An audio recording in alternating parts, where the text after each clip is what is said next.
Hello students, आज हम एक नया चैप्टर शुरू करने वाले हैं, alcohols, phenols and ethers. NCERT chemistry की बुक की अगर बात करें तो ये 7th नंबर का चैप्टर रहता है। ऑर्गेनिक केमिस्ट्री पोर्शन के अंदर ये सेकंड वाला चैप्टर है।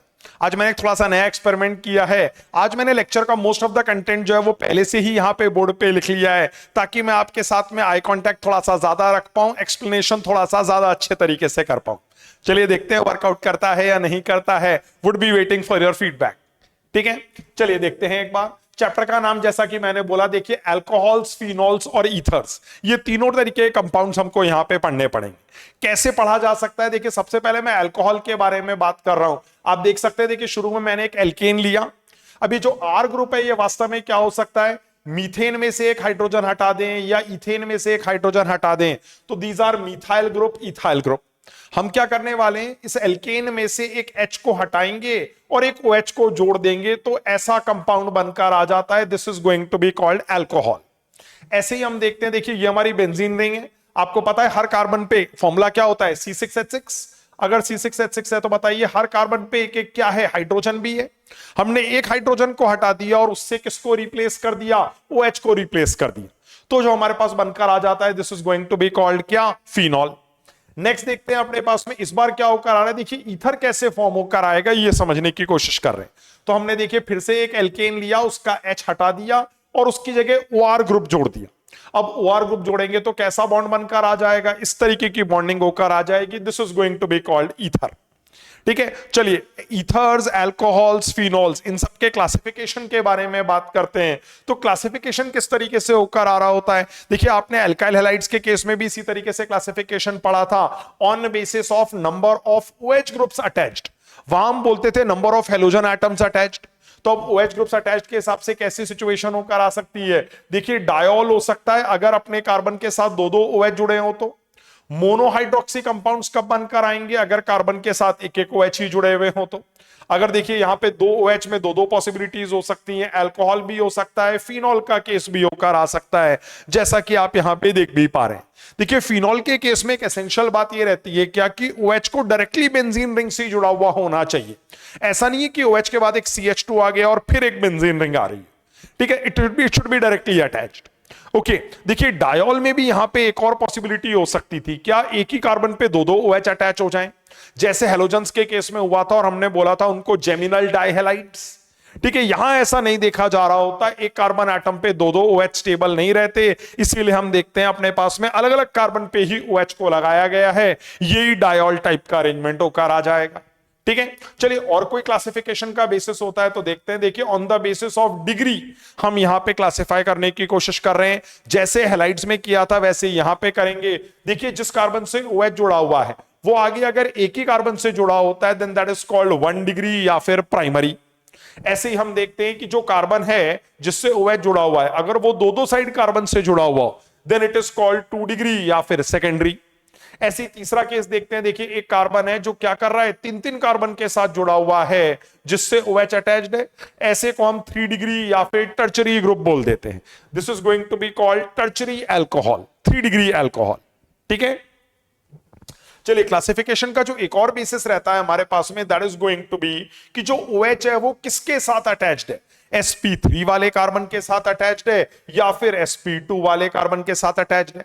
ऐसा क्लासिफिकेशन हमने पहले भी पढ़ा था। OH जब sp3 के साथ जुड़ा होता है तो एल्काइल, एलाइल, बेंजाइल, तीन टाइप के केसेस क्रिएट होकर आ जाते हैं। देखिए ये तो एल्काइल अल्कोहल हो गया, ये हमारे पास क्या आ रहा है, एलाइल अल्कोहल। आपको ध्यान भी होगा जिस कार्बन से OH जुड़ा है उसके बगल वाले कार्बन पे डबल बॉन्ड होना चाहिए, then it is called allyl. Benzyl के केस में क्या होता है, OH के साथ कार्बन और वो कार्बन बेंजीन से जुड़ा हुआ होना चाहिए, then it is called benzyl. ऐसे यहां पे अगर हम बात करें तो देखिए इस बार क्या होकर आ सकता है, हमारा कार्बन sp2 हाइब्रिडाइज्ड होना चाहिए जो OH से जुड़ा हुआ हो। अब अगर आप इस एग्जांपल को देखें तो देखिए यहां पे आपको विनाइल अल्कोहल के बारे में बताया गया है। विनाइल अल्कोहल में हम क्या देख सकते हैं, देखिए O के साथ जो कार्बन अटैच्ड है, आपको दिख भी रहा होगा ये कार्बन 3 बॉन्ड बना रहा है, मतलब 3 ऑर्बिटल्स हाइब्रिडाइजेशन में इन्वॉल्व करेगा। और sp2 देख के आपको दिख भी रहा है कि एक s और 2 p ऑर्बिटल इसने हाइब्रिडाइजेशन में इन्वॉल्व करे होंगे, कुल मिला के 3 ऑर्बिटल्स इन्वॉल्व होकर आ गए हैं। ठीक है, ऐसी सिचुएशन हो सकती है। या फिर फिनॉल वाली सिचुएशन भी हो सकती है, जहां हम देख रहे हैं, देखिए OH के साथ जो जुड़ा हुआ कार्बन है वो 3 एटम्स के साथ जुड़ा हुआ है। इसका मतलब what is going to be the hybridization here, sp2 is going to be the hybridization. ठीक है, चलिए अब बात करते हैं किसके बारे में, ईथर्स के बारे में बात करते हैं। ईथर्स को कैसे क्लासिफाई किया जाता है, तो देखिए ईथर्स हमारे पास या तो सिमेट्रिकल हो सकते हैं जब O के अबाउट दोनों अल्काइल ग्रुप सेम हो, या फिर वो अनसिमेट्रिकल भी हो सकते हैं जहां पे हम देखेंगे O के अबाउट दोनों अल्काइल ग्रुप डिफरेंट हैं। जैसे देखिए एक तरफ मैंने मिथाइल और दूसरी तरफ मैंने इथाइल ग्रुप जोड़ा हुआ है। ये क्लासिफिकेशन हमको यहां पे देखना पड़ता है। ठीक है, चलिए क्लासिफिकेशन के बाद थोड़ा आगे मूव करते हैं। And now I am going to talk about IUPAC nomenclature. Alcohols का या फिनॉल्स का, ईथर्स का IUPAC नोमेनक्लेचर कैसे किया जाता है देखते हैं। देखिए सबसे सिंपल वाला अल्कोहल लिया हुआ है, मिथाइल अल्कोहल है, IUPAC नेम हम लोग क्या लिख देते हैं, मिथेनॉल। ऐसे ही देखिए अगर एक ब्रांचिंग के साथ में हमारे पास OH इन्वॉल्व है तो इस केस में हम लोग क्या नाम देंगे। देखिए ऐसा करना पड़ता है, सबसे पहले तो देखिए पेरेंट कार्बन चेन चूज करी लॉन्गेस्ट वाली। साथ में हमको किस बात का ध्यान रखना है, इस बात का ध्यान रखना पड़ेगा कि OH से जुड़े हुए कार्बन को नंबर 1 मिलना चाहिए। तो हम क्या देखते हैं यहां पे, देखिए कार्बन को नंबर 1 2 3। अब हम देख सकते हैं सेकंड पोजीशन पे मिथाइल ग्रुप भी प्रेजेंट है, तो हम यहां पे क्या करेंगे, 3 कार्बन के हिसाब से इसको प्रोपेनॉल नाम देने की कोशिश करेंगे और साथ में सेकंड कार्बन पे मिथाइल ग्रुप को भी बता देंगे। सो ओवरऑल कंपाउंड का जो नाम निकल कर आता है that comes out to be 2 methyl propane 1 ol. देखिए फर्स्ट पोजीशन पे OH है और सेकंड पोजीशन पे मिथाइल ग्रुप प्रेजेंट है, 3 कार्बन है इसलिए प्रोपेनॉल वर्ड यूज किया गया है। चलिए और कोई एग्जांपल देखते हैं। देखिए ये रहा अपने पास में बेंजीन, मतलब एक्चुअली में देखिए फिनॉल तो है ही सही, साथ में एक मिथाइल ग्रुप और जुड़ा हुआ है। ऐसे केस में कई बार कॉमन नेम भी हमको याद रखने पड़ते हैं। देखिए ऑर्थो पोजीशन पे मिथाइल है इसलिए इसका कॉमन नेम क्या रख दिया जाता है, ऑर्थोक्रिसॉल नाम रख दिया जाता है। IUPAC नेम की अगर हम बात करें तो हम ऐसा देखते हैं कि देखिए अपने को OH वाले कार्बन को तो फर्स्ट नंबर देना ही था, उसके कॉरस्पॉन्डिंग ये सेकंड नंबर वाला कार्बन होकर आ गया है and I can simply call it by the name 2 methyl phenol. ये वाला नोमेनक्लेचर यहां पे यूज किया गया है। नेक्स्ट जो हमको डिस्कशन करना है that is going to be ये वाला केस जहां पे दो OH जुड़े हुए हैं और पैरा पोजीशन पे जुड़े हुए हैं। देखिए किसी भी OH को आप नंबर 1 दे दिए, उसके कॉरस्पॉन्डिंग दूसरे वाले OH का नंबर 4 आ रहा होगा। इसके कॉरस्पॉन्डिंग अगर हम कॉमन नेम बोले तो इसका कॉमन नेम होता है क्विनॉल। IUPAC नेम बोला जाए तो बताइए 1,4 डाइहाइड्रोक्सी बेंजीन बोला सकते हैं। ये दोनों हाइड्रोक्सी ग्रुप हैं और हमने क्या कर दिया 4 के हिसाब से यहां पे बात करी हुई है, तो what is the name 1,4 dihydroxy benzene. इस तरीके से इसको नाम दिया जा सकता है। ईथर्स का जब नॉमेनक्लेचर करते हैं तो ये ध्यान रखें ईथर्स का जो जनरल IUPAC नेम होता है दैट इज एल्कोक्सी एल्केन। अब देखिए यहां पे दोनों मिथाइल मिथाइल ग्रुप है तो हमने नाम रख दिया मिथॉक्सी मीथेन। खास बात क्या होती है, जरूरी नहीं है दोनों अल्काइल ग्रुप सेम हो। जैसे देखिए इस एग्जांपल के अंदर अब देखिए यहां पे हम नाम मिथॉक्सी इथेन दें या इथॉक्सी मीथेन दें, ये थोड़ा सा सोचना पड़ेगा। तो याद रखेंगे जो एल्कोक्सी नाम होता है, जो पहला वाला हिस्सा होता है, उसके साथ छोटे वाले अल्काइल ग्रुप को जोड़ा जाता है। तो बताइए यहां पे छोटा वाला अल्काइल ग्रुप कौन सा है, ये वाला है, ये एक ही कार्बन वाला है, तो हम बोल सकते हैं इसका नाम क्या रख दिया जाएगा, this will be called methoxy ethane. मैंने क्या बोला, पहले वाले पार्ट के साथ छोटे वाले अल्काइल ग्रुप को एसोसिएट करना है, इसीलिए हमने इसको मिथॉक्सी बोल दिया और बचे हुए हिस्से को हम क्या बुला देंगे, इथेन। तो देखिए इसीलिए जो नाम हमारे पास आ गया है दिस इज मिथॉक्सी इथेन। ऐसे ही चलिए इस वाले एग्जांपल को देखते हैं जहां पे फिनॉल के साथ ये ईथर बना हुआ है। यहां पे हम देखते हैं इसका जो कॉमन नेम आ रहा होता है that is anisole. IUPAC name जो है यहां पे हम देख सकते हैं, देखिए क्या होकर आ गया, इधर एक बड़ा सा ग्रुप है, यहां पे छोटा सा अल्काइल ग्रुप है। मैंने कहा भी था छोटे से अल्काइल ग्रुप को हम लोग क्या नाम दे रहे होंगे, एल्कोक्सी नाम दे रहे होंगे। तो I can simply call it as क्या, मिथॉक्सी बेंजीन। ये देखिए यही नाम यहां पे दे दिया गया है, this is methoxy benzene. IUPAC nomenclature discuss करने के बाद हम थोड़ा सा एसिडिक स्ट्रेंथ के बारे में बात करते हैं।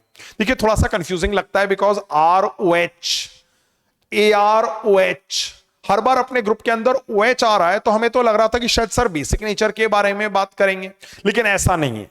देखिए फिनॉल्स हैं, अल्कोहल्स हैं, इनके अंदर कई बार एसिडिक नेचर देखा जा रहा होता है और उस एसिडिक नेचर को ही हम यहां पे जस्टिफाई करने की कोशिश करें।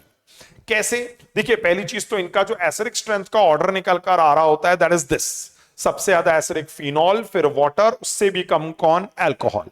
अब देखिए एसिडिक नेचर कैसे देखते हैं, आपने आयनिक इक्विलिब्रियम के अंदर भी हो सकता है ये वाली बात सीखी होगी, या हल्का फुल्का केमिकल बॉन्डिंग के अंदर भी देखा होगा, या क्लास 11th के ऑर्गेनिक पार्ट में भी देखा होगा कि एक एसिड की एसिडिक स्ट्रेंथ को प्रेडिक्ट करने के लिए हम क्या करते हैं, उस एसिड में से एक H+ निकाल देते हैं और जो उसका कॉन्जुगेट बेस बनकर आ रहा होता है उसकी स्टेबिलिटी के थ्रू एसिडिक स्ट्रेंथ का प्रेडिक्शन करते हैं। अगर कॉन्जुगेट बेस बढ़िया स्टेबल है तो हम कहते हैं एसिडिक स्ट्रेंथ ज्यादा होगी पेरेंट एसिड की, अगर कॉन्जुगेट बेस कम स्टेबल है तो हम बोलेंगे कि पेरेंट एसिड की एसिडिक स्ट्रेंथ कम होगी।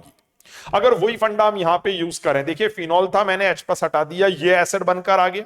अब देखिए ये जो कॉन्जुगेट बेस बनकर आया हुआ है, this is going to have resonance stabilization. इसके अंदर क्या पॉसिबल है, रेजोनेंस के थ्रू स्टेबलाइजेशन पॉसिबल है, इसीलिए हम देखते हैं क्या होकर आ जाएगा, स्टेबलाइज्ड होकर आ जाएगा। यहां देखिए H+ हटाने के बाद ये बच जाएगा, यहां देखते हैं H+ हटाने के बाद ये बच जाएगा। अब देखिए ये जो है ये रिलेटिवली क्या होता है, थोड़ा सा अनस्टेबल देखा जाता है। ऐसा क्यों बोल रहा हूं मैं, यहां पे हम ऐसा ऑब्जर्व करते हैं कि ये जो R ग्रुप है ना, ये एक इलेक्ट्रॉन रिलीजिंग ग्रुप होता है। तो इलेक्ट्रॉन रिलीजिंग ग्रुप क्या करता है, इलेक्ट्रॉन रिलीज करना स्टार्ट कर देता है, O- जिस पे पहले से ही नेगेटिव चार्ज है उसके ऊपर और ज्यादा इलेक्ट्रॉन डेंसिटी क्रिएट कर देता है। एज अ रिजल्ट हम देखते हैं कि ये स्टेबल नहीं है, और अगर ये स्टेबल नहीं है तो बताइए क्या पेरेंट एसिड H+ लूज करना चाहेगा क्या, नहीं, वो ये कहेगा कि यार मेरा तो प्रोडक्ट ही स्टेबल बनकर नहीं आ रहा है, इसीलिए मैं H+ लूज करने की टेंडेंसी नहीं रखूंगा। इसीलिए हम देखते हैं फिनॉल के केस में कॉन्जुगेट बेस सबसे ज्यादा स्टेबल है, यहां कॉन्जुगेट बेस बिल्कुल भी स्टेबल नहीं है, इसीलिए फिनॉल की एसिडिक स्ट्रेंथ सबसे ज्यादा आ रही है, अल्कोहल की सबसे कम निकल कर आ रही है। अगर फिनोल्स को ही आपस में कंपेयर किया जाए तो आपको किस बात का ध्यान रखना है, देखिए फिनोल्स के केस में ही कह रहा हूं क्या, कि अगर फिनॉल के साथ इलेक्ट्रॉन विड्रॉइंग ग्रुप जुड़ा हुआ होता है तो वो उसकी एसिडिक स्ट्रेंथ बढ़ा देता है, अगर इलेक्ट्रॉन डोनेटिंग ग्रुप जुड़ जाए तो वो एसिडिक स्ट्रेंथ को कम कर देता है। अगर आप इस केस को ऑब्जर्व करेंगे तो देखिए मैंने फिनॉल में ही क्या कर दिया, NO2 अटैच कर दिया फिनॉल, और इस बार फिनॉल के साथ OCH3 ग्रुप अटैच कर दिया। अगर आप इन ग्रुप्स को देखें, देखिए ये वाला जो ग्रुप होता है ये इलेक्ट्रॉन डोनेटिंग ग्रुप होता है, या इलेक्ट्रॉन रिलीजिंग ग्रुप, ये जो है this is electron withdrawing group. अब देखिए यहां पे हमने क्या बोला था, विड्रॉइंग ग्रुप के कारण एसिडिक स्ट्रेंथ ज्यादा हो जाएगी, रिलीजिंग ग्रुप के कारण कम होकर आ जाएगी विद रेस्पेक्ट टू फिनॉल। तो हम बोल सकते हैं फिनॉल के मुकाबले ये ज्यादा एसिडिक है, ये कम एसिडिक निकल कर आ रहा है, ऐसा प्रेडिक्शन किया जा सकता है। चलिए यही बात अल्कोहल्स के केस में देखने की कोशिश करते हैं। अल्कोहल के केस में आपको किस बात का ध्यान रखना होता है, तो अल्कोहल्स के केस में हम देखते हैं 1 डिग्री 2 डिग्री 3 डिग्री। देखिए फिर वही बात, मैं कॉन्जुगेट बेस बनाऊंगा और स्टेबिलिटी को प्रेडिक्ट करूंगा। अगर आप यहां पे देखेंगे, देखिए 1 डिग्री अल्कोहल में से H+ निकालने के बाद ये बच जाएगा, 2 डिग्री में ये बच जाएगा, 3 डिग्री के अंदर ये आ जाएगा। अब बताइए यहां पे ऐसा लग रहा है ये तीनों R इलेक्ट्रॉन रिलीजिंग ग्रुप्स हैं, और अगर तीनों R इलेक्ट्रॉन रिलीजिंग ग्रुप्स हैं तो बताइए इन इलेक्ट्रॉन रिलीज के कारण तो ऑक्सीजन के ऊपर नेगेटिव चार्ज और बढ़ता हुआ देखा जाएगा। ऑक्सीजन कहेगा I am already carrying a negative charge and I am supplied with more number of electrons, तो रिपल्जन होने वाला है। इसीलिए हम देखते हैं ये कैसा हो जाता है, अगेन अनस्टेबल देखा जा रहा होता है, और अगर अनस्टेबल है तो इसका एसिड सबसे वीक हो जाना चाहिए। इसीलिए देखिए 3 डिग्री अल्कोहल कैसा आ रहा है, सबसे वीक निकल कर आ रहा है। अल्कोहल्स को अगर आपस में कंपेयर करें तो 1 डिग्री वाला अल्कोहल रिलेटिवली सबसे ज्यादा स्ट्रॉन्ग निकल कर आता है। चलिए एसिडिक स्ट्रेंथ का कंपैरिजन हम लोगों ने यहां पे देखा। नाउ अब थोड़ा सा आगे मूव करते हैं। देखिए एसिडिक स्ट्रेंथ से रिलेटेड एक क्वेश्चन पूछा गया था, उस क्वेश्चन को डिस्कस करते हैं। देखिए इस बार क्या है, आपको एक फिनॉल दे रखा है, उसका रिएक्शन NaOH के साथ हो रहा है, ऐसा रिएक्शन होकर आ रहा है। आपसे पूछ रहे हैं इस रिएक्शन में आपको फिनॉल का कौन सा नेचर नजर आ रहा है। फिर से वही बात, देखिए मैंने बोला था ना कि अपने को कई बार OH ग्रुप देख के ऐसी फीलिंग आती है कि शायद फिनॉल का नेचर कैसा होगा, बेसिक होएगा। देखिए ऑप्शन भी पहला वाला बेसिक ही दिया हुआ है, ठीक है। तो थोड़ा सा दिमाग में क्लैरिटी रखते हैं इस चीज के लिए, क्या होकर आता है चलिए समझते हैं एक बार।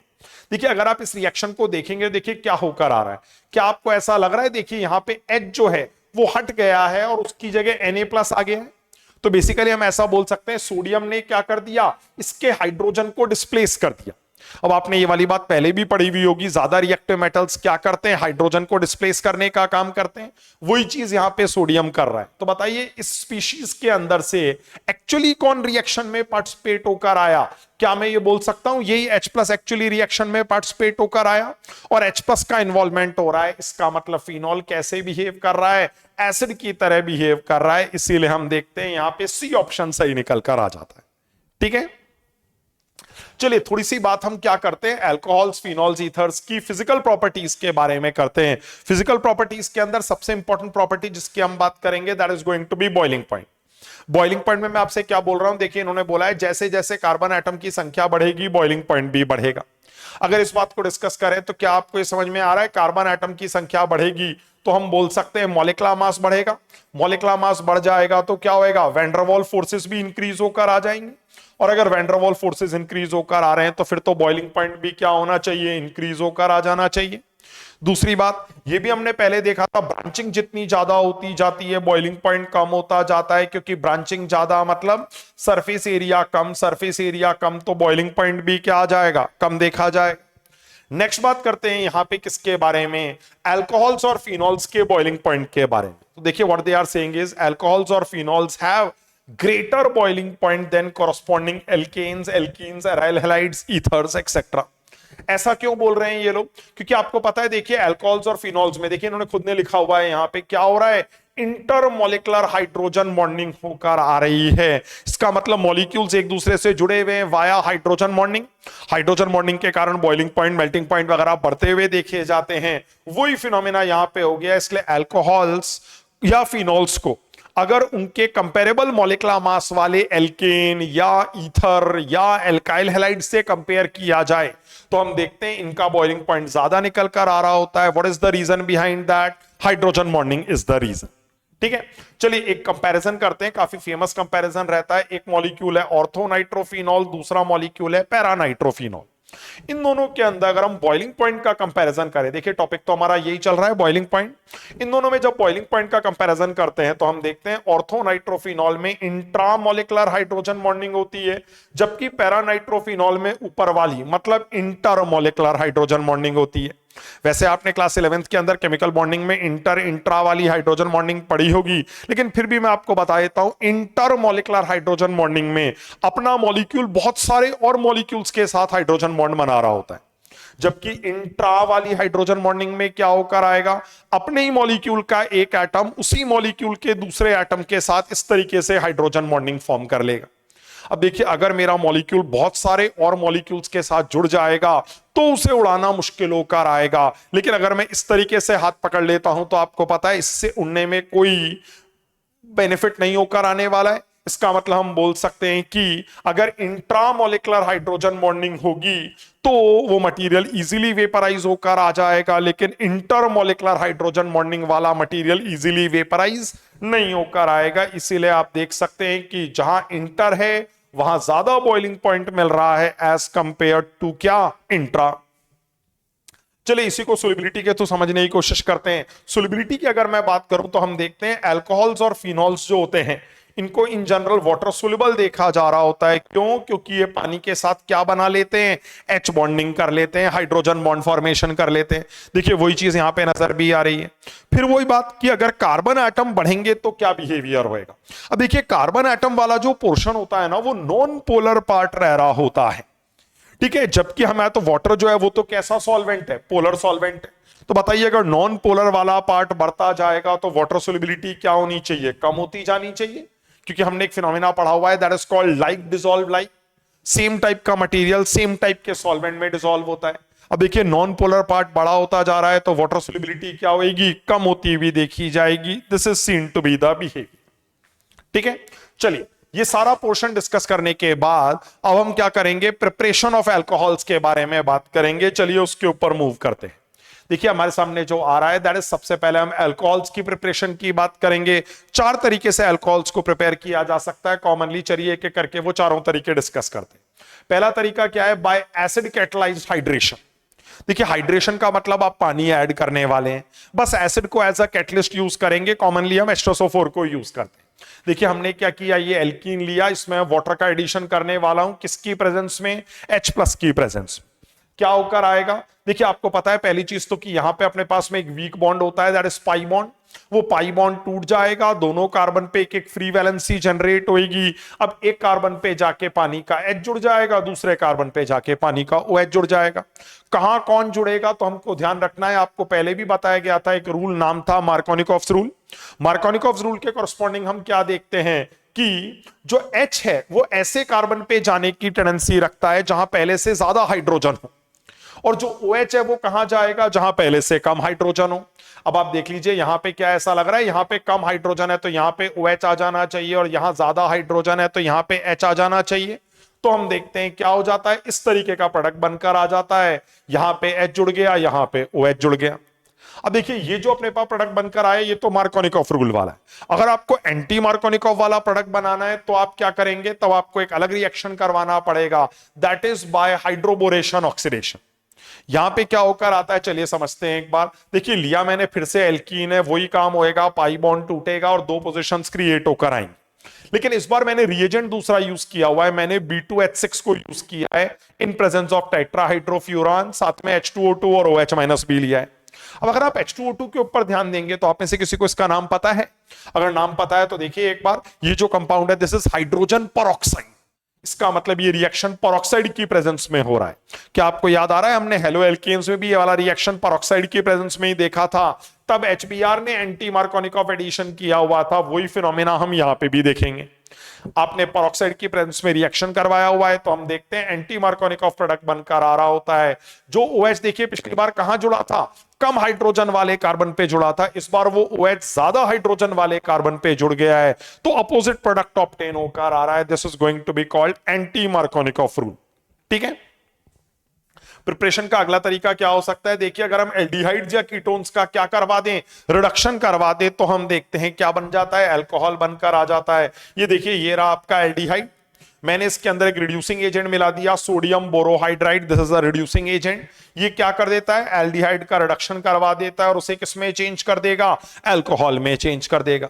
यही काम अगर यहां पे किया जाए तो हम देखते हैं क्या हो जाता है। देखिए दो कार्बन तो पहले से जुड़े हुए हैं कार्बन के साथ में, यहां पे बस हम देखेंगे OH आ जाएगा। आप देख सकते हैं ये कैसा वाला अल्कोहल बनकर आ गया, 2 डिग्री वाला अल्कोहल बन गया है।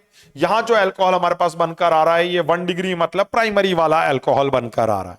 ठीक है, चलिए एक और केस हमारे पास प्रिपरेशन का आ सकता है, उसको डिस्कस करते हैं यहां पे by using Grignard reagent. Grignard reagent के बारे में हमने थोड़ी बहुत बातचीत करी थी hello alkenes hello arenes chapter के अंदर। अभी उसी से ही हम यहां पे कोई केमिकल रिएक्शन करवाएंगे। देखिए मैंने सिंपलेस्ट वाला एल्डिहाइड ले लिया है। एल्डिहाइड का रिएक्शन अगर RMgX के साथ करवाएं तो हम RMgX को पहले दो भागों में तोड़ लेंगे, R- और MgX+, और ये R- जाके अटैक कर रहा है इस कार्बन के ऊपर। एज अ रिजल्ट हम देखते हैं कि जो कंपाउंड बनकर आता है अगर उसका फर्दर हाइड्रोलिसिस भी करवा दिया जाए तो इस तरीके से एक 1 डिग्री अल्कोहल बनकर आ जाएगा। अगर और कोई एल्डिहाइड ले लेंगे तो आपको दिख रहा होगा, देखिए एक कार्बन तो पहले से ही जुड़ा हुआ है और ये R- आके फिर से यहां पे अटैक करने वाला है, तो एक और R जुड़ जाएगा, तब हम देखते हैं 2 डिग्री अल्कोहल क्रिएट होकर आ गया।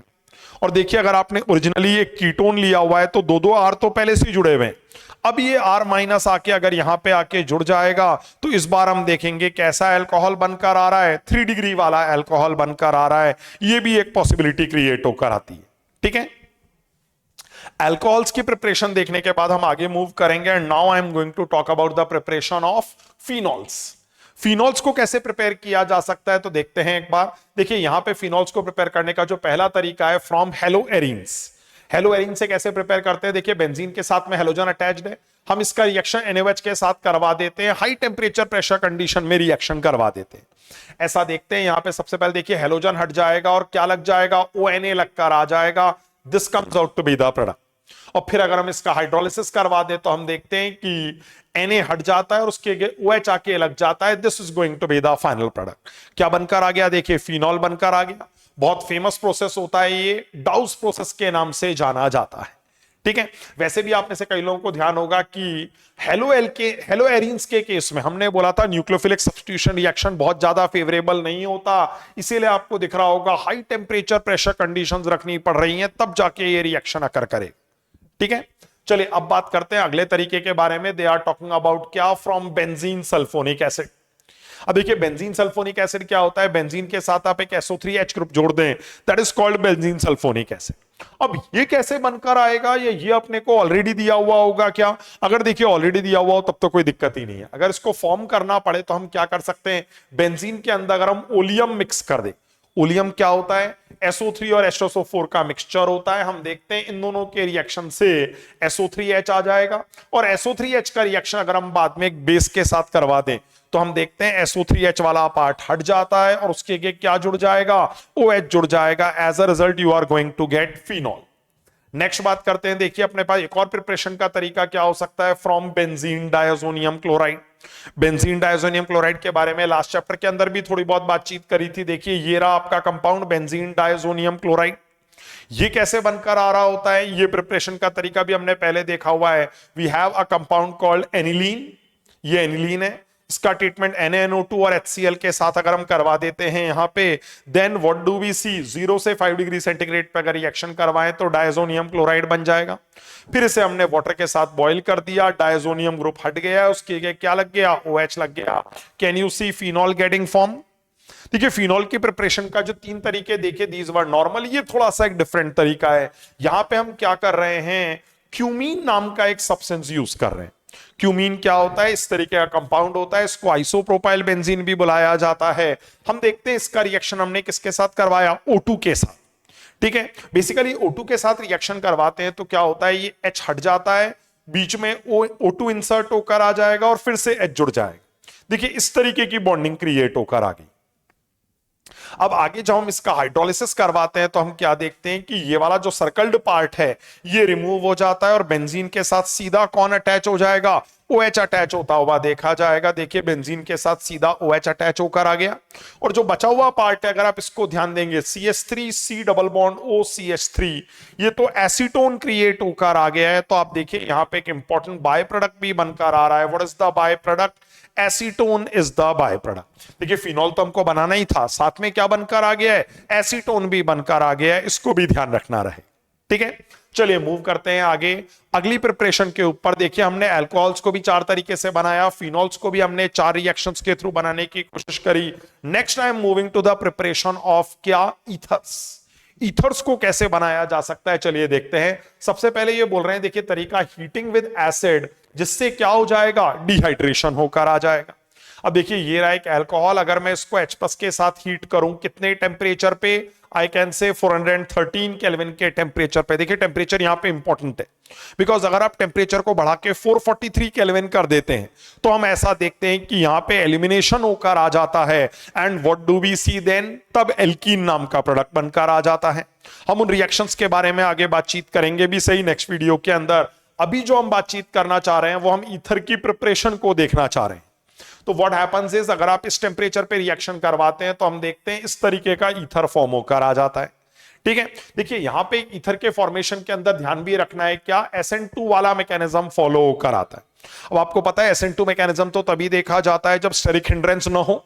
इसीलिए मैं क्या बोल रहा हूं, यहां पे इन्होंने देखिए लिखा हुआ भी है यहां पे, मोस्टली यूज्ड फॉर क्या? 1 डिग्री अल्काइल ग्रुप्स। आपको दिख रहा होगा, देखिए जो कार्बन जुड़ रहा है ईथर फॉर्मेशन में उसके साथ एक ही कार्बन जुड़ा हुआ है, ऐसे इधर भी एक ही कार्बन जुड़ा हुआ है। तो ये जो कार्बन है ये 1 डिग्री अल्काइल ग्रुप है, उसी के रिएक्शंस में इसको यूज किया जा सकता है। ऐसे ईथर्स को यहां पे प्रिपेयर किया जा पाएगा जहां पे स्टेरिक हिंड्रेंस ज्यादा न हो। ठीक है, तभी ये वाला मैकेनिज्म फॉलो होकर आएगा। देखिए रिएक्शन कैसे होकर आ रहा होता है। सबसे पहले मैं बोल रहा हूं मेरे पास एक अल्कोहल है, सबसे पहले उसका प्रोटोनेशन होकर आया, इस तरीके का कंपाउंड बनकर आया, इस तरीके का स्पीशीज बनकर आया। फिर अल्कोहल मॉलिक्यूल जाके इस कार्बन पे अटैक करेगा और ये पानी का मॉलिक्यूल फ्री होकर आ जाएगा। एज अ रिजल्ट हमारे पास तरीके का स्पीशीज बनकर आता है। H+ रिमूव कर देंगे तो हम देखते हैं यहां से, देखिए H+ रिमूव हो गया और क्या बनकर आ गया है? ईथर फॉर्म होकर आ गया है। This is one of the method of preparation of ether. ज्यादा common method of preparation of ether जो है वो ये वाला फेमस तरीका है, नाम क्या है? Williamson synthesis. इसके बाद में हमने थोड़ा बहुत अल्काइल हैलाइड्स में भी पढ़ा था। देखिए यहां पे आप देख भी रहे हैं रिएक्टेंट के रूप में हमने अल्काइल हैलाइड को यूज किया हुआ है। What I am saying is, अगर आप RO- Na+ का रिएक्शन अल्काइल हैलाइड के साथ करवाएं तो हम देखते हैं इस तरीके का ईथर बनकर आ जाता है और साथ में हमारे पास क्या बनकर आ जाएगा? NaX बनकर आ जाएगा। मैकेनिज्म इसका भी जो होता है दैट इज SN2 टाइप का मैकेनिज्म देखा जा रहा होता है। यहां हमको एक छोटी सी बात ये याद रखनी है कि जो अल्काइल हैलाइड है ये 3 डिग्री वाला अल्काइल हैलाइड नहीं होना चाहिए। ऐसा क्यों? देखिए यहां पे मैं रिएक्शन लेता हूं जहां पे मैं 3 डिग्री वाला अल्काइल हैलाइड लेने की कोशिश करूं। आप अगर इस रिएक्शन को देखें, देखिए यहां पे मैंने क्या किया हुआ है, RO माइनस Na+ लिया हुआ है, ये क्या कर रहा है, इस 3 डिग्री वाले अल्काइल हैलाइड के साथ रिएक्ट कर रहा है। अब हम तो यहां पे बड़ा सिंपल सी बात सोच के चल रहे हैं क्या, कि यहां से Na+ और Cl- अलग हो जाएगा और ये जुड़ जाएगा और ईथर बन जाएगा, पर ऐसा नहीं होता।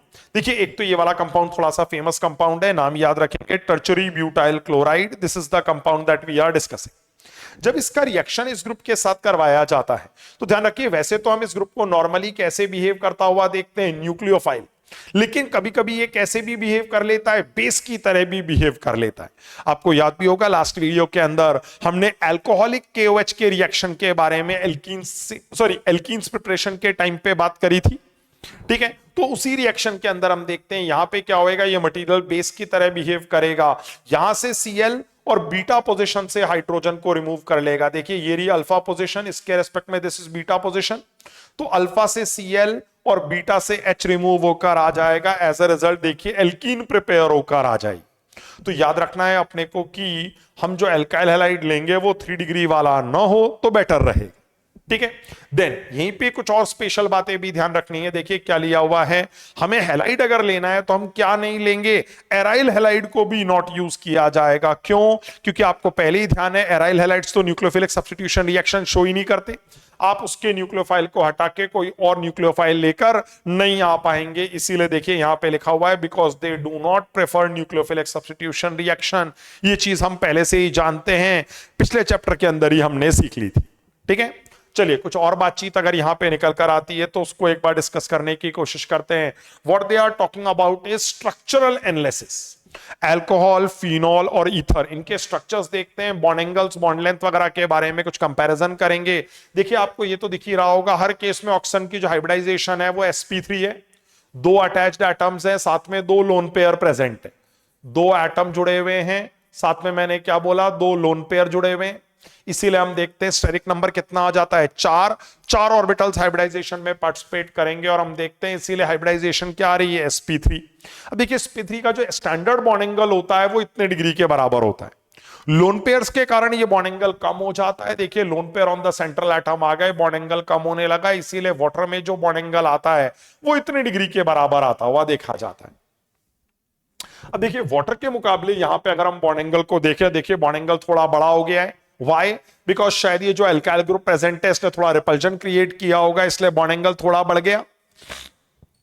इसके साथ कंपेयर करें तो यहां पे भी हम देख सकते हैं एक बड़ा सा ग्रुप आ गया है, as a result bond angle क्या हो गया है, पिछले बॉन्ड एंगल से थोड़ा इंक्रीज होकर आ गया है। अगर हम यहां पे बॉन्ड लेंथ की बात करें तो हम ऐसा देखते हैं, देखिए ये जो बॉन्ड लेंथ है मान लेते हैं x है, ये जो बॉन्ड लेंथ है ये मान लेते हैं y। कौन सी वाली बॉन्ड लेंथ की मैं बात कर रहा हूं, मैं कार्बन ऑक्सीजन वाली बॉन्ड लेंथ की बात कर रहा हूं। कार्बन ऑक्सीजन की जो बॉन्ड लेंथ यहां पे निकल कर आ रही होती है उसका हम लोग कंपैरिजन देख रहे हैं। हम देखते हैं यहां बॉन्ड लेंथ थोड़ी ज्यादा आती है, यहां बॉन्ड लेंथ थोड़ी कम आती है। ऐसा क्यों, क्योंकि हम देखते हैं y वाला जो बॉन्ड लेंथ है इसके अंदर हमारे पास क्या आ जाता है, पार्शियल डबल बॉन्ड कैरेक्टर निकल कर आ जाता है। इसी पार्शियल डबल बॉन्ड कैरेक्टर के कारण बॉन्ड लेंथ ज्यादा थोड़ी कम होकर आ जाएगी, इसीलिए हम देखते हैं y is seen to be less as compare to x। चलिए अगले वाले स्ट्रक्चर को देखते हैं, ईथर। देखिए यहां पे कुछ एक्सेप्शनल होकर आया है, आपको दिख रहा होगा बॉन्ड एंगल जो है वो तो स्टैंडर्ड हाइब्रिडाइजेशन एंगल से भी क्या निकल कर आ गया, ज्यादा निकल कर आ गया। यूजुअली ऐसा नहीं देखा जाता है, लेकिन आपको दिख रहा होगा ये जो दोनों बड़े बड़े अल्काइल ग्रुप प्रेजेंट हैं इन्होंने बहुत ज्यादा रिपल्जन किया होगा, शायद इसीलिए ये जो बॉन्ड एंगल है ये बहुत ज्यादा एक्सपैंड हो गया, एंड एज अ रिजल्ट हम देख सकते हैं bond angle standard hybridization angle से भी क्या आ रहा है, ज्यादा निकलता हुआ देखा जा रहा है। ठीक है, चलिए अब कुछ क्वेश्चंस के बारे में बात करते हैं जो इसी से रिलेटेड हो सकते हैं अपने पास में। Let us try to discuss them. चलिए मैं एक सवाल यहां पे डिस्कस कर रहा हूं। देखिए अपने से क्या पूछा जा रहा है, right the chemical equation for Williamson synthesis. हमने बहुत डिटेल में अभी इसको डिस्कस किया ही है। The reaction was RO minus Na+ का रिएक्शन था, RX के साथ होकर आ रहा था। अलग एल्काइल ग्रुप भी ले सकते हैं, इससे क्या था, ईथर बनकर आ रहा था ROR- टाइप का, साथ में हमारे पास NaX बनकर आ रहा था। पूरा डिटेल्स आपको वैसे भी लिख के दिए हुए हैं, क्या क्या हो सकता है, कौन कौन क्या क्या नहीं होना चाहिए, ये सारी बातें हम लोग कर चुके हैं। जैसा मैंने बोला था ये 3 डिग्री हैलाइड नहीं होना चाहिए, ये एराइल हैलाइड नहीं होना चाहिए, वो पूरा डिस्कशन हमने अभी थोड़ी देर पहले ही किया था। ठीक है, this is going to be the reaction. देखिए दूसरा मेथड इन्होंने क्या पूछा है हमसे यहाँ पे, give a method to separate orthonitrophenol and paranitrophenol and explain the principle involve. ये क्या चीज होती है, चलिए देखने की कोशिश करते हैं। हमें ये वाली बात पता है, देखिए क्या हमने बॉइलिंग पॉइंट के बारे में ये डिस्कशन किया भी था, वही डिस्कशन यहां पे लिख रहा हूं। What I am saying is boiling point की अगर हम बात करें तो ऑर्थो वाले का कम होता है एज कंपेयर टू क्या, पैरा। इसी के कारण हम देखते हैं ऑर्थो वाला जो होता है वो क्या हो जाता है, स्टीम वोलेटाइल नेचर का होकर आ जाता है। कैसा नेचर हो रहा है, स्टीम वोलेटाइल नेचर होकर आ रहा है, मतलब ये स्टीम के साथ हीट गेन कर लेगा या स्टीम से हीट गेन कर लेगा और वेपराइज होने की टेंडेंसी रखेगा। तो अगर मेरे को इन दोनों को क्या करना है, सेपरेट करना है। देखिए ये तो स्टीम वोलेटाइल है, ये नहीं है, तो हम क्या कर सकते हैं, हम एक टेक्निक यूज कर सकते हैं। क्या करने की technique, called steam distillation can be used. कौन सी टेक्निक का इस्तेमाल करेंगे, स्टीम डिस्टिलेशन की टेक्निक का इस्तेमाल करेंगे। तो हम बोल रहे हैं technique called steam distillation can be used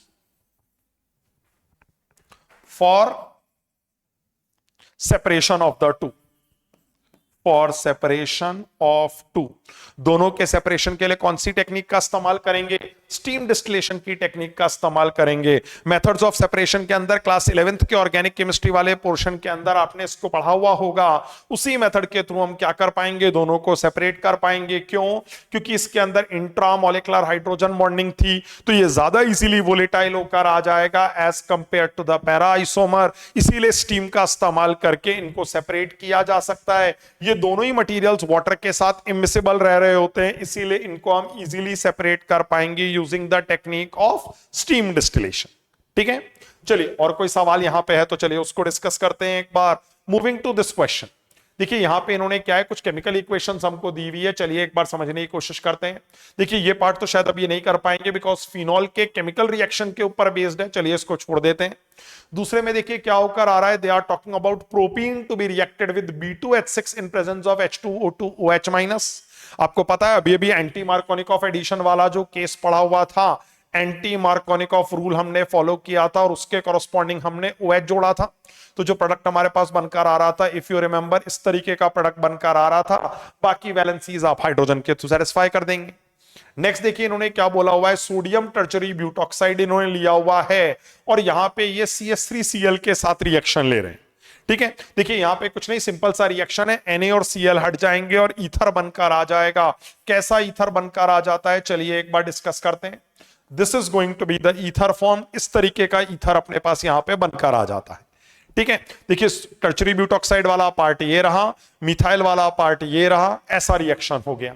आपको जो उल्टा एग्जाम्पल बताया गया था वो फिजिबल नहीं होता अगर आप यहां पे क्या करते, टर्चरी ब्यूटाइल क्लोराइड ले लेते और यहां पे आप मिथॉक्साइड ग्रुप ले लेते तो रिएक्शन नहीं होकर आ रहा होता। आपको थोड़ी देर पहले उसकी रीजनिंग भी दी गई थी। ठीक है, ओके, यहां पे बोल रहे हैं give a simple chemical test to distinguish between butanol and butane 1 ol and butane 2 ol. अभी तो नहीं देख पाएंगे इस क्वेश्चन को, कुछ देर बाद इसका डिस्कशन करेंगे।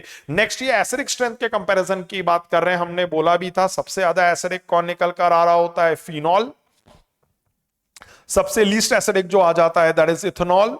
बीच में जो आ जाएगा दैट इज वाटर। हमने कॉन्जुगेट बेस की स्टेबिलिटी के थ्रू इस ऑर्डर को एक्सप्लेन करने की कोशिश करी थी, वही एक्सप्लेनेशन यहां पे हमारे पास वैलिड निकल कर आ जाएगा।